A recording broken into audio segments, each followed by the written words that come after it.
ہمیں اپنے وطن عزیز کا پتہ نہیں، ہمارا وطن عزیز اور مدینہ طیبہ میں کتنی مناسبتیں اور کتنی مشابہتیں ہیں۔ مدینہ طیبہ، مدینہ کہتے ہیں شہر کو، طیب کہتے ہیں پاک کو، تو پاک شہر، پاکستان کا معنی بھی پاک شہر، پاک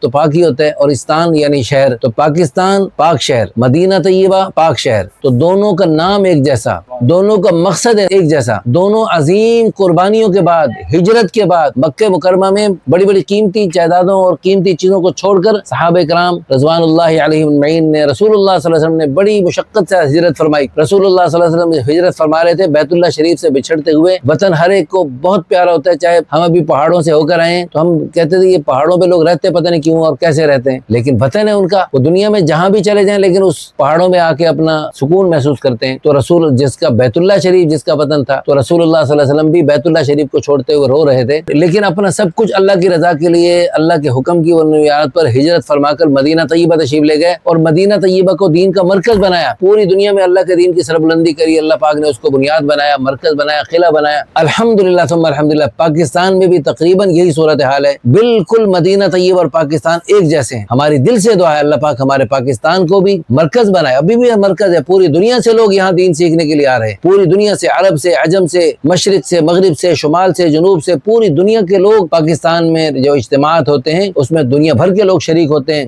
اور دنیا بھر کے لوگ پاکستان کے تبلیغ والوں کو اپنا استاد سمجھتے ہیں۔ بہت بڑی ہمارے لیے اعزاز کی بات ہے، عزت کی بات ہے، عظمت کی بات ہے۔ اللہ ہمیں اس اعزاز کو باقی رکھنے کی، ہمارے اس مشن میں ہمیں آگے بڑھنے کی اللہ ہمیں توفیق عطا فرمائے۔